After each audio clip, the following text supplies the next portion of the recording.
Boa noite a todos. Vamos iniciando, então, a nossa sessão de preces e irradiações.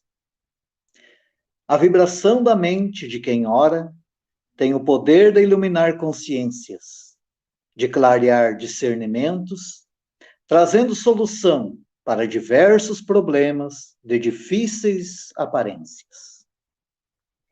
Caros irmãos, a prece é o ato de humildade que mais engrandece o espírito. É alimento da alma como o pão é para o corpo. Quem se afirma na prece não se entrega ao desespero e à revolta.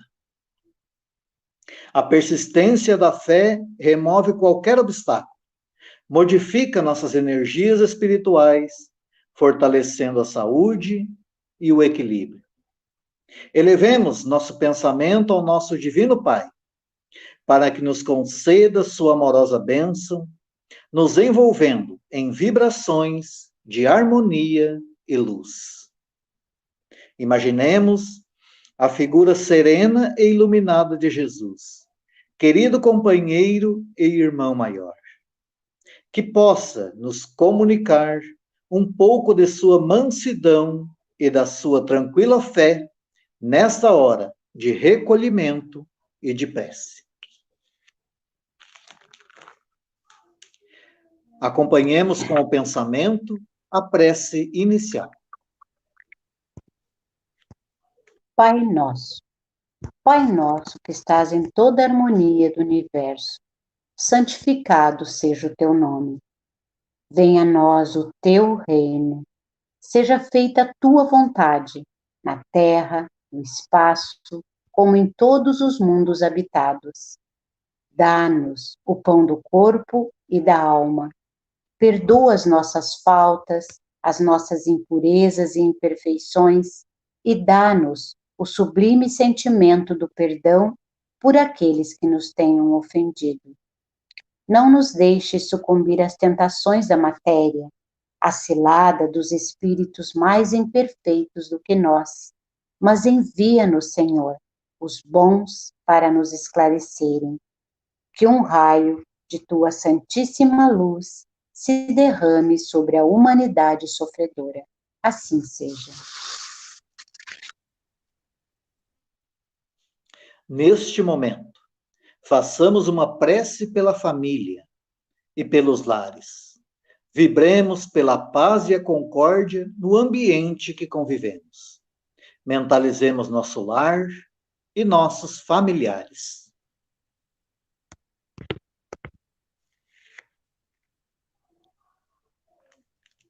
Senhor Jesus, faz de nós instrumento dócil à lei da justiça no lar que nos concedeste na terra. Auxilia-nos na grande escola da família a assumir os nossos compromissos perante a lei de Deus. Utiliza-te de nossa pequena vontade na semeadura do amor, a fim de servirmos melhor nessa oficina de luz, onde lapidamos relacionamentos da existências passadas. Livra-nos dos vícios de toda a ordem, que desalinham o corpo físico e desajustam a alma, trazendo dor e sofrimento ao ambiente familiar. Amigo divino, permite que as bênçãos de amor do Pai se juntem ao desejo de nossos corações e restaurem a alegria, a esperança no centro de nossa família. Ajuda-nos a construir um mundo novo dentro do nosso lar, na comunhão fraternal e afetiva com os nossos companheiros de jornada. Senhor, ensina-nos a mansidão e a candura, para que nossa vida sirva de luz aos nossos familiares, no alvorecer de uma humanidade mais feliz.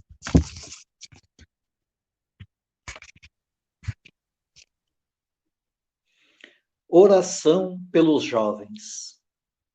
Senhor, volvemos nosso pensamento a Ti para suplicar pelos jovens, pelas crianças e implorar Tua misericórdia, por aqueles que se deixaram levar pelos insanos caminhos do vício, por aqueles que agora, na pátria espiritual, jazem inconscientes do seu próprio estado, por aqueles que abandonaram seus lares e hoje o remorso é chaga viva a invocar perdão.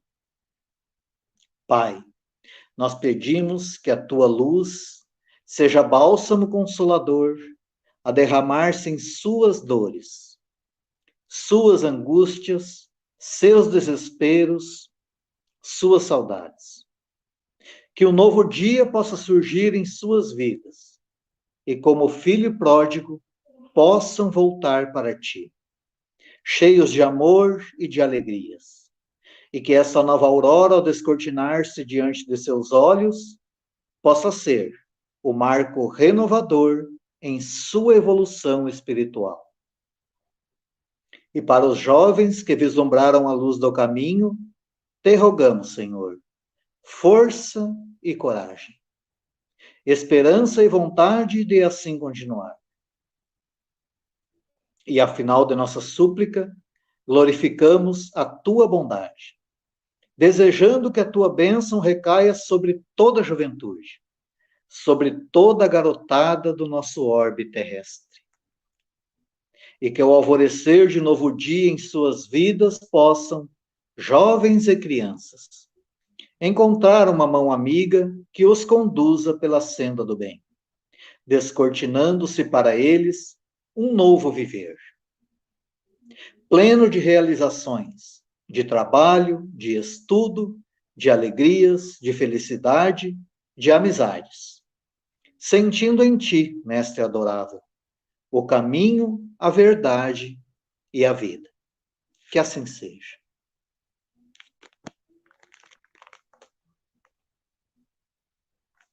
Nesse instante, façamos uma oração ao nosso querido doutor Bezerra de Menezes. Vibremos por todos os necessitados, enfermos do corpo e da alma, para suportarem seus sofrimentos, com fé e muito amor.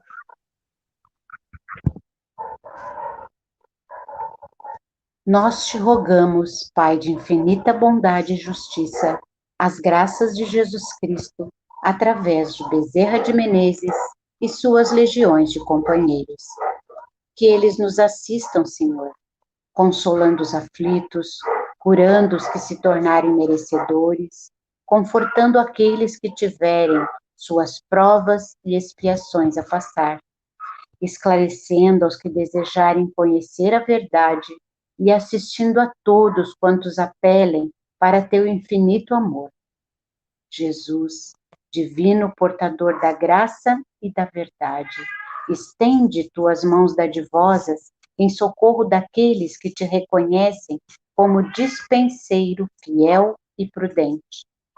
Faze o divino modelo, através de tuas legiões consoladoras e de teus santos espíritos, a fim de que a fé se eleve, a esperança aumente, a bondade se expanda e o amor triunfe sobre todas as coisas. Bezerra de Menezes, apóstolo do bem e da paz, amigo dos humildes e dos enfermos, movimenta tuas falanges amigas em benefício daqueles que sofrem, sejam males físicos ou espirituais. Santos Espíritos, dignos obreiros do Senhor, derramai as graças e as curas sobre a humanidade sofredora, a fim de que as criaturas se tornem amigas da paz e do conhecimento, da harmonia e do perdão, semeando pelo mundo os divinos exemplos de Jesus Cristo.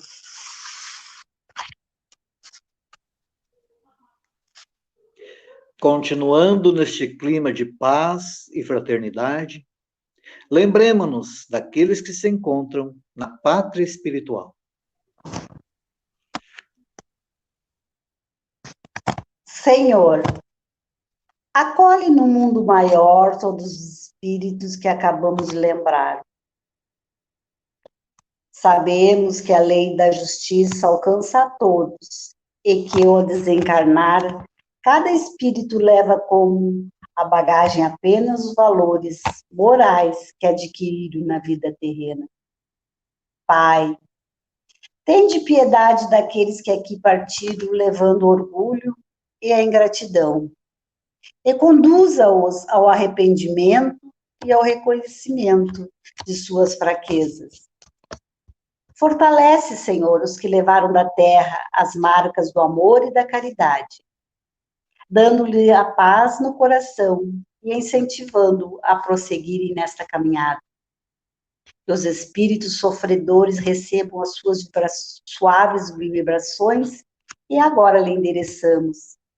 Que nossos pensamentos alcancem a todos, Senhor, aliviando dores e angústia, despertando a fé e refazendo a esperança.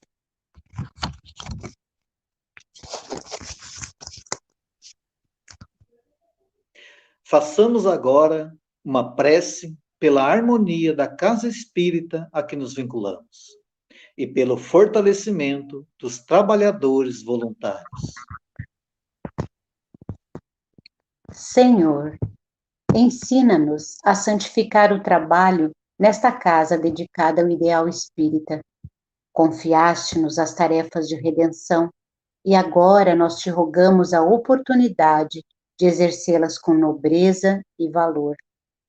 Ajuda-nos a superar as paixões negativas e os desejos transitórios de triunfo e abrir nossos corações nesta hora sublime de doação em auxílio aos serviços de caridade. Que nos mantenhamos unidos para restaurar a harmonia, dissolvendo os miasmas da perturbação e os germes do desequilíbrio. Que o ambiente desta casa fique impregnado de elementos curadores e confortadores, revestindo-se de intensa luz. Mestre, permite que prossigamos servindo em teu nome, com vigilância e disciplina, espalhando as verdades da imortalidade e da reencarnação, através do conhecimento que liberta e do amor que santifica.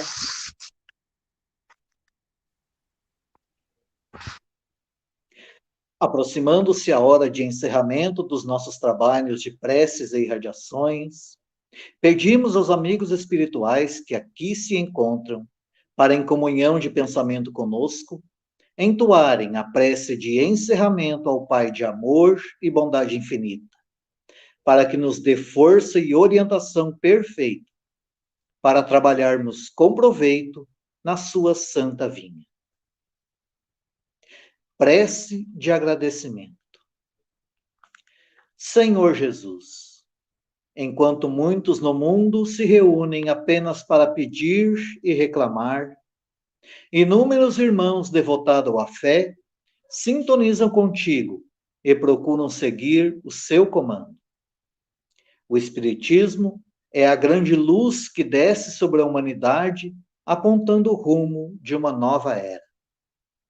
Agradecemos pela permissão divina para renascer nesta época e podermos participar da semeadura da esperança e da luz, oferecendo à humanidade os ensinamentos para um mundo melhor. Queremos manifestar nossa gratidão por esta casa, onde podemos saciar nossa sede de amor e de claridades celestes, na fonte inesgotável do teu Evangelho. Celeste amigo, no alvorecer da nova era, já podemos sentir o pulsar do coração divino, estendendo suas vibrações a todo o planeta, prenunciando o tempo de luz, de paz, de progresso e de fraternidade para todos nós. Louvado sejas, Senhor.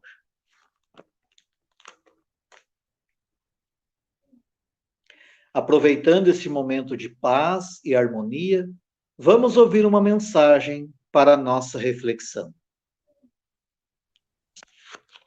Arrependimento. Se quando vai dormir a sua consciência não se permite o sono reparador, graças aos erros cometidos naquele dia, Se a consciência o chama a atenção como se fosse um juiz implacável por o que você fez ou disse, é um bom sinal. Sinal de que a consciência saiu do estado letárgico em que se encontrava há séculos, talvez milênios, sinal de que ela já não está adormecida. Despertou para a realidade das verdades universais. Se isso está acontecendo com você, não há outro caminho. É inútil relutar. Não há mais como resistir ao bem. Nessa hora tão grave, não permita-se o abatimento do remorso. O arrependimento deverá dar um impulso na busca da nobreza de caráter. Não deixe que os erros cometidos anulem as possibilidades futuras. Descobriu o erro em si mesmo? Arrependa-se, corrija-se, não torne a errar e siga em frente. O arrependimento é o primeiro passo para a renovação interior.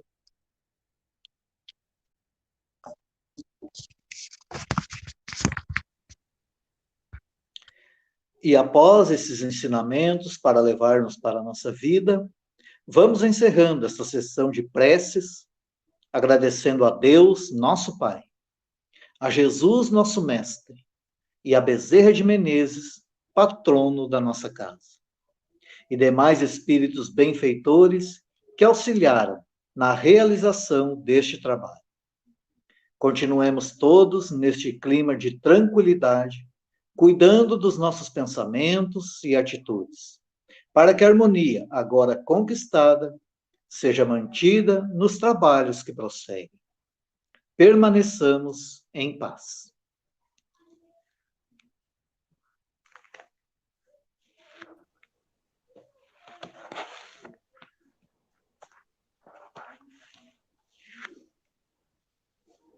Boa noite, querida irmã Rejane.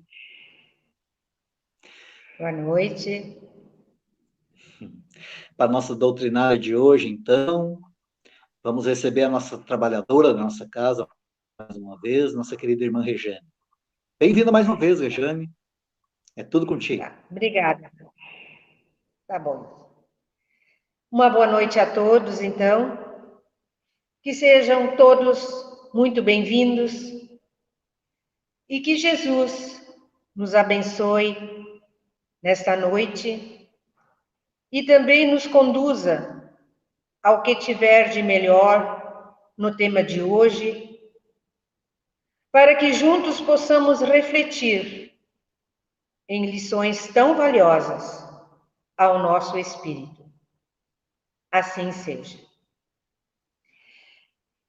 Meus irmãos, o assunto da noite de hoje é sobre o capítulo 10 do Evangelho segundo o Espiritismo.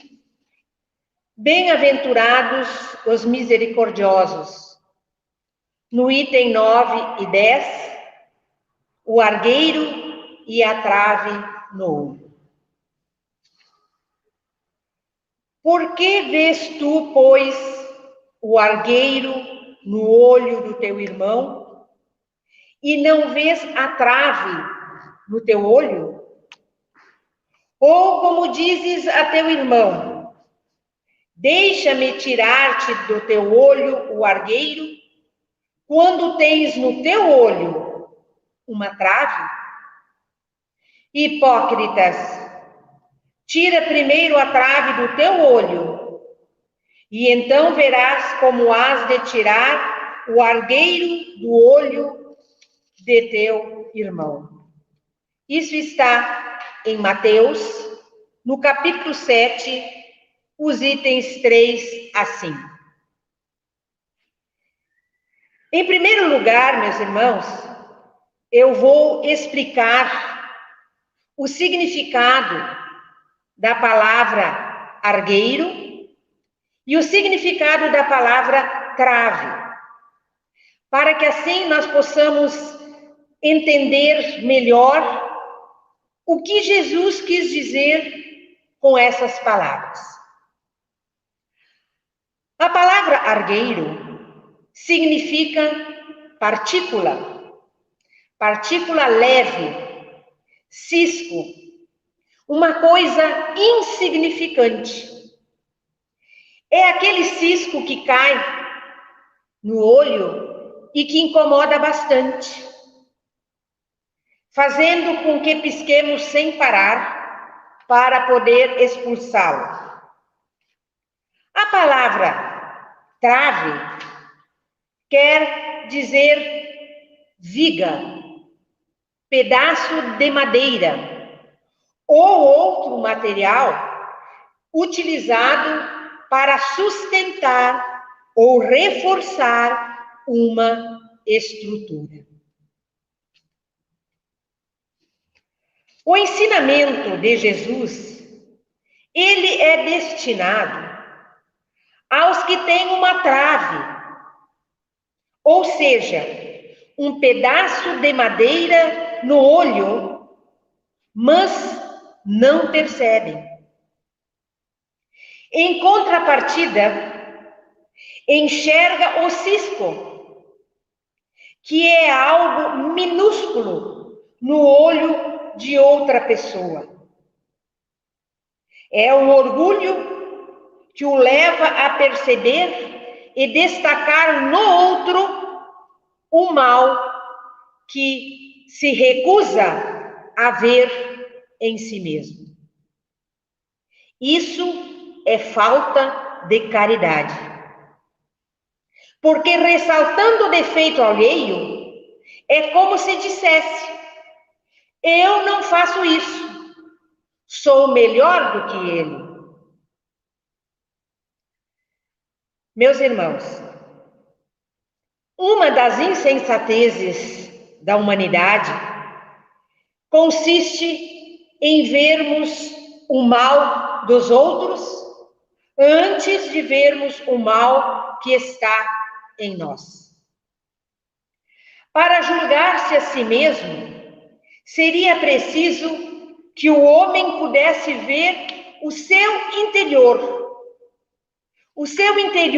num espelho, pudesse, de um certo modo, transportar-se para fora de si mesmo, considerar-se como outra pessoa e então perguntar: que pensaria eu se visse alguém fazer o que eu faço?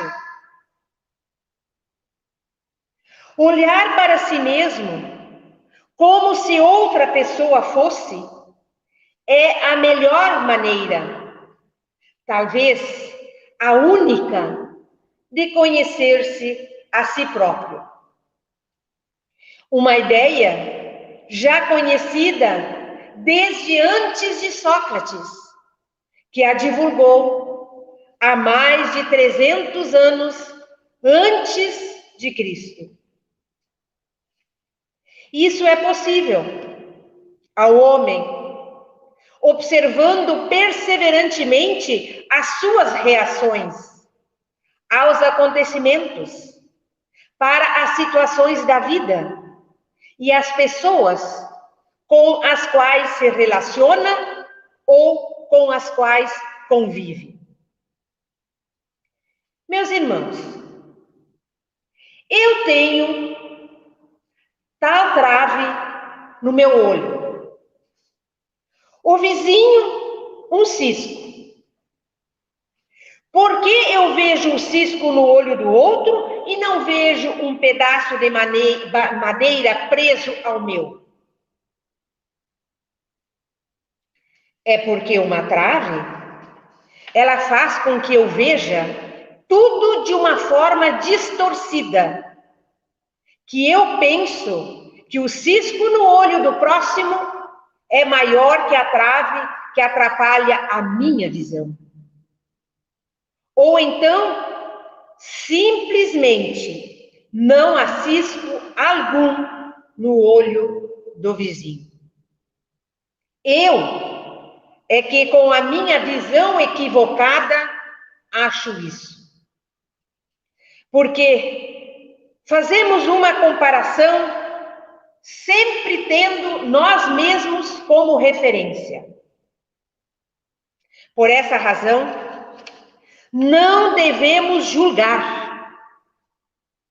Não há como comparar uma pessoa a outra, pois ninguém é melhor ou pior do que ninguém.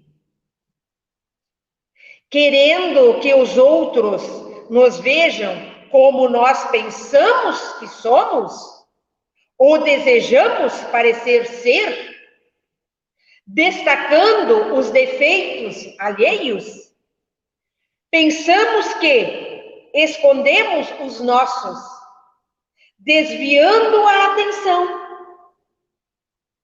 Por isso, Kardec afirma que o orgulho, além de ser a fonte de muitos vícios, é também a negação de muitas virtudes.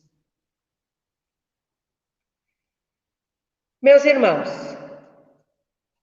Jesus também sempre teve a preocupação em usar de coisas simples e chamativas, às vezes até pela situação absurda, a fim de que as suas palavras não se perdessem e se fixassem na memória dos que o ouviam. Porque ele sabia da necessidade de um longo tempo de desenvolvimento espiritual para que grande parte da humanidade entendesse os seus ensinos. As palavras foram entendidas por muitos, mas muitos mais, somente agora, estão percebendo seu real significado e a sua importância. E muitos outros nem chegaram até aí. Quanto mais se estuda o Evangelho, mais Jesus se agiganta, se eleva, se sublima aos nossos olhos. A nossa ainda imperfeita capacidade de compreensão e entendimento e os seus ensinos de mais de 2000 anos mostram-se atuais e cada vez mais necessários a toda a humanidade da Terra. Basta apenas que saibamos entendê-los. Entendê-los, meus irmãos. Nessas palavras que foram citadas por Mateus, Jesus, ele destaca a nossa facilidade, a facilidade que o homem tem em perceber os erros alheios e também a dificuldade que ele tem em perceber os seus. Já diz o velho adágio popular: quando alguém aponta o dedo para alguém, mais 3 se voltam contra si. Com esta máxima e com o auxílio da moral de Cristo, na parábola do argueiro e da trave, tema que estamos abordando na noite de hoje, as explicações do Evangelho segundo o Espiritismo, podemos então fazer uma grande reflexão. Qual de nós não aponta os defeitos dos outros, sem nem ao menos nos preocuparmos com os nossos? Além disso, como nós podemos querer que alguém seja diferente do que é, se nós mesmos não somos?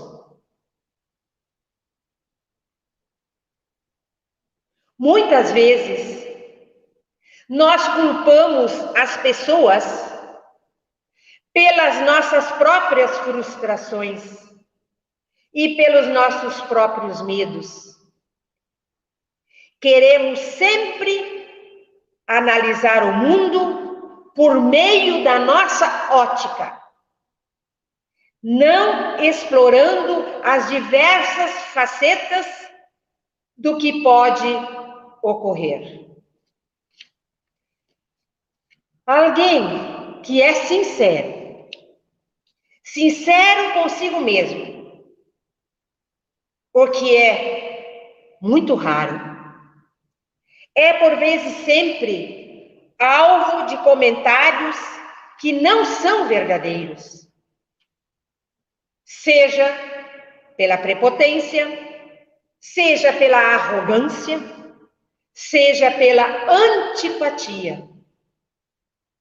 Simplesmente porque o mesmo é fiel às suas convicções e prefere se manter centrado em suas aspirações e em seus ideais.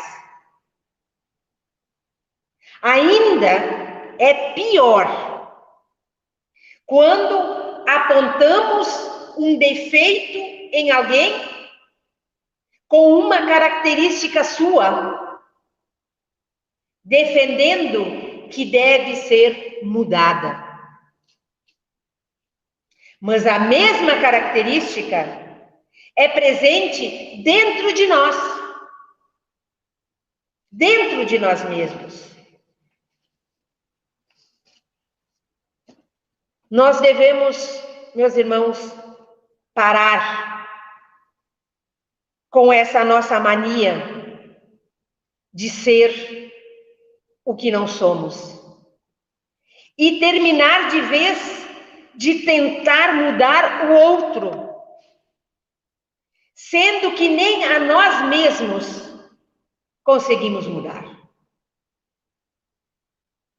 Se algo nos incomoda em alguém, é porque nós ainda não temos a maturidade espiritual e nem a maturidade moral para trabalhar com isso e também de aceitar.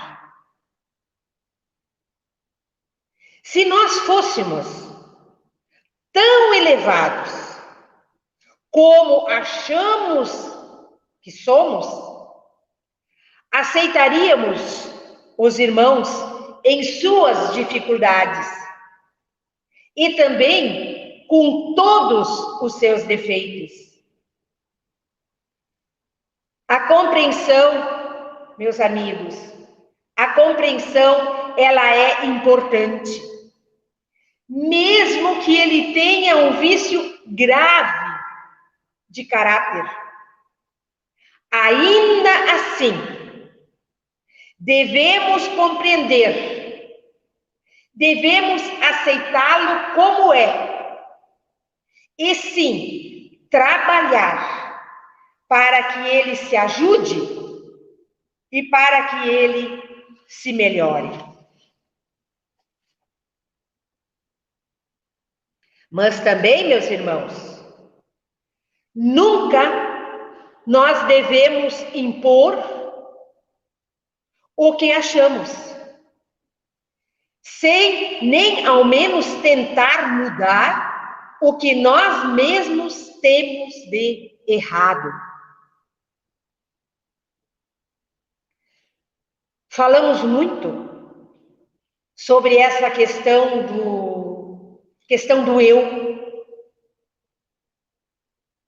porque nós estamos cheios de Messias, cheios de santos e de doutores da lei encarnados, tentando nos dizer como viver e como fazer.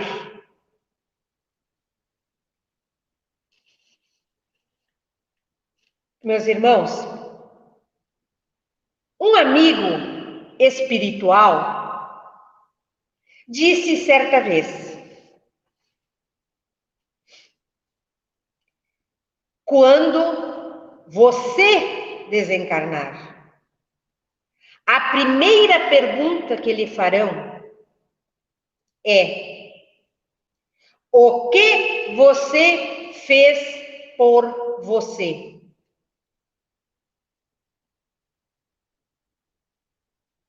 Vejam, meus irmãos, como nós podemos refletir nessa pergunta. Jesus, em sua imensa sabedoria, ele usa da parábola para mostrar que o irmão está apontando uma pequena farpa, enquanto quem aponta tem toda uma árvore tapando a sua visão.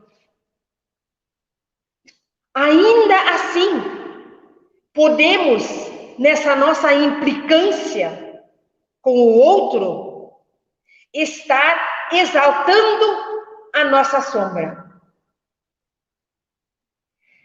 Segundo Carl Jung, grande filósofo alemão, que é muito citado na obra psicológica de Joana de Ângelis, ele dá um conceito de sombra.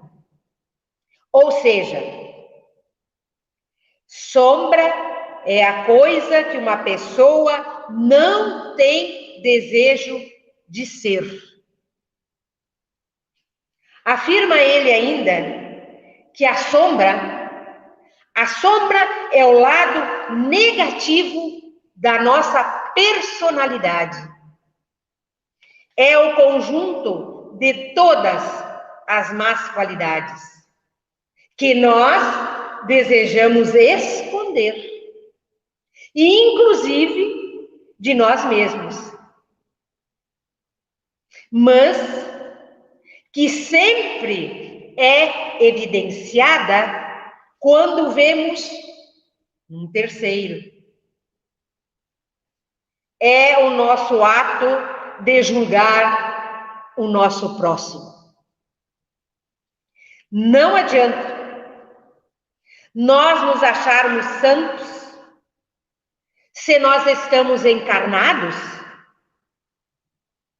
Com certeza, nós temos débitos passados. Jung define isso como a sombra que nós carregamos, como a qualidade que nos faz humanos. Os anjos e santos, como espíritos superiores, e não como aquela figura mitológica, eles não precisam de sombras, pois eles já abdicaram de todos os seus males e de todos os seus defeitos. Diz ainda esse grande pensador alemão: quanto menos a aceitarmos a sombra, mais densa e negra ela se torna. E para livrar-se da sombra, é necessário, em primeiro lugar, primeiramente, aceitá-la. Então, meus irmãos, da próxima vez que formos apontar o dedo em direção a um irmão, pensemos muito, pois é só com a reflexão é que poderemos extirpar o mal que nos assola e que acabamos projetando e vendo em todo o nosso redor. Nós devemos, meus irmãos, nós devemos ficar vigilantes para não formarmos o hábito da crítica, esquecendo o que existe de bom e também o que existe de belo na vida, e também o que existe de bom e de belo nas pessoas.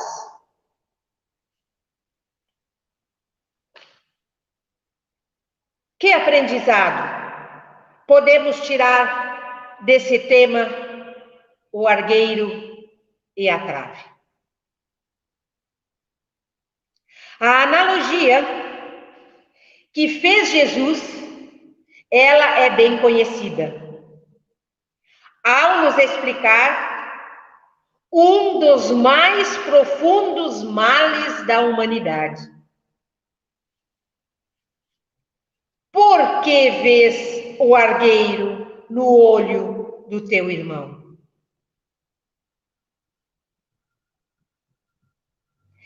Temos conosco, em razão ainda de nosso grau inferior de evolução, a tendência de julgar, e julgar duramente os outros por seus erros.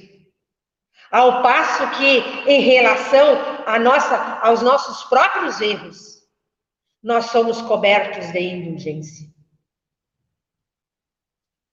Onde está nisso a caridade?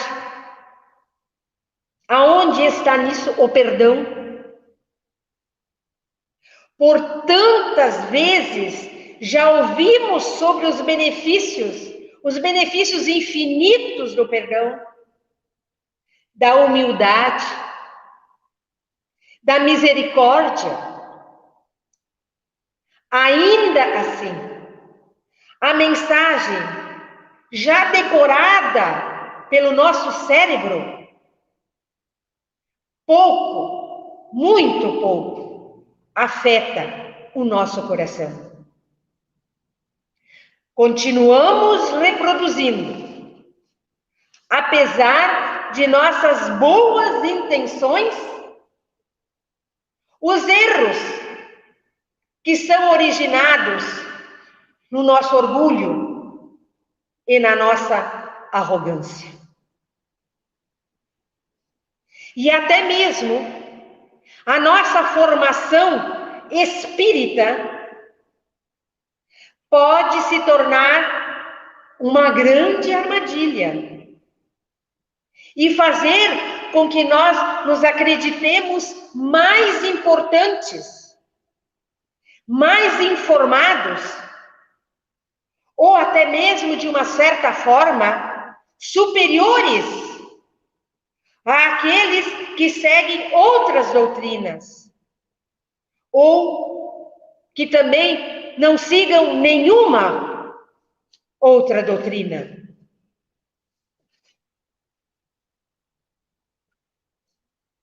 Meus irmãos, procuremos então, através da reforma íntima e do autoconhecimento, a retirada da trave de nossos olhos. Através da aceitação, através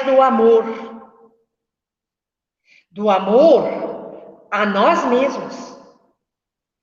Esta é a única forma de amarmos também o nosso próximo.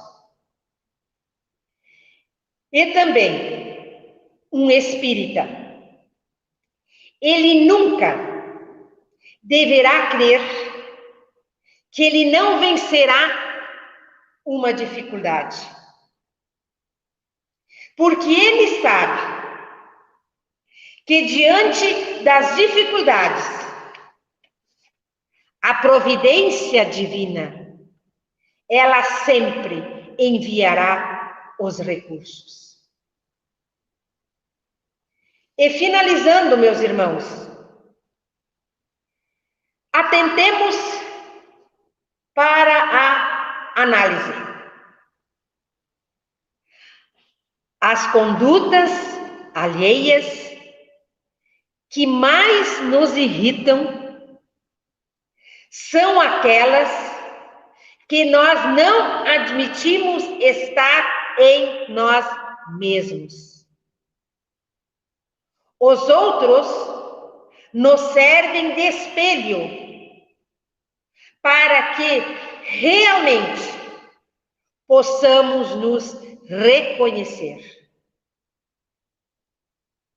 Deixemos o rigor e a exigência para conosco, na luta contra as nossas imperfeições morais e com a certeza de que todos nós trazemos dentro de nós a perfectibilidade, ou seja, a capacidade de tornarmos-nos perfeitos. Essa, meus irmãos, era a minha mensagem na doutrinária da noite de hoje. Um muito obrigado a todos. E que Deus abençoe a todos. Boa noite, Regiane. Obrigada pelas tuas mensagens, pela tua palavra. Estamos cheios de saudade de dar um abraço, mas ainda continuamos longe, né, querida? Ainda de longe, né? Então eu peço, convido os amigos, agradeço, querida, pela tua presença, né, pelas tuas palavras. Peço aos amigos, aos irmãos que estão acompanhando, que nós vamos fazer a prece inicial, que é a prece do anjo guardião. Espíritos sábios e benevolentes, mensageiros de Deus, cuja missão é assistir os homens e conduzi-los no bom caminho. Sustentai-nos nas provas dessa vida, dai-nos a força de suportá-las sem murmurar, desviai-nos os maus pensamentos e fazei com que não demos acesso a nenhum dos maus espíritos que tentarem nos induzir ao mal. Esclarecei nossas consciências sobre nossos defeitos e elevai sobre nossos olhos o véu do orgulho que poderia nos impedir de os perceber e de confessá-los a nós mesmos. Vós, sobretudo nosso anjo guardião, que velais mais particularmente por cada um de nós, e vós, todos os espíritos protetores que vos interessais por nós. Fazei com que nos tornemos dignos de vossa benevolência. Conheceis nossas necessidades, que elas sejam satisfeitas segundo a vontade de Deus. Que assim seja. Convido ainda aos irmãos que assistam o vídeo que temos agora a seguir sobre indulgência. Boa noite a todos, fiquemos todos em paz.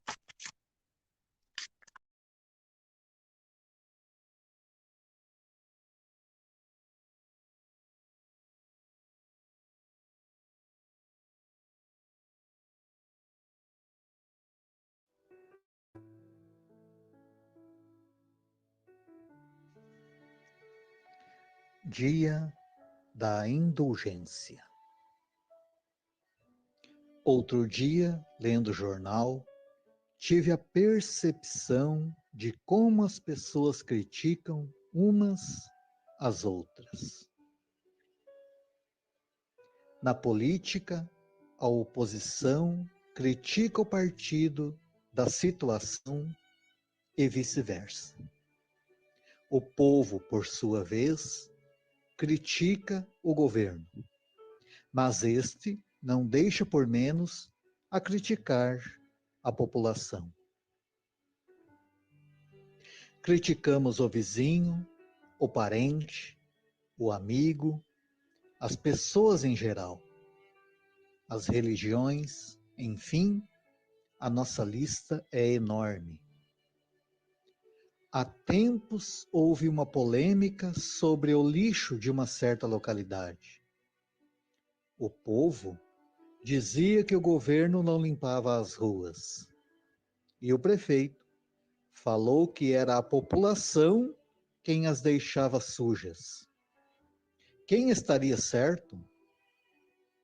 Eu não quero entrar nessa polêmica. Porém, apenas observar que o hábito da crítica está muito presente em nós. O Evangelho nos diz que somos clarividentes com os erros do próximo e cegos com os nossos.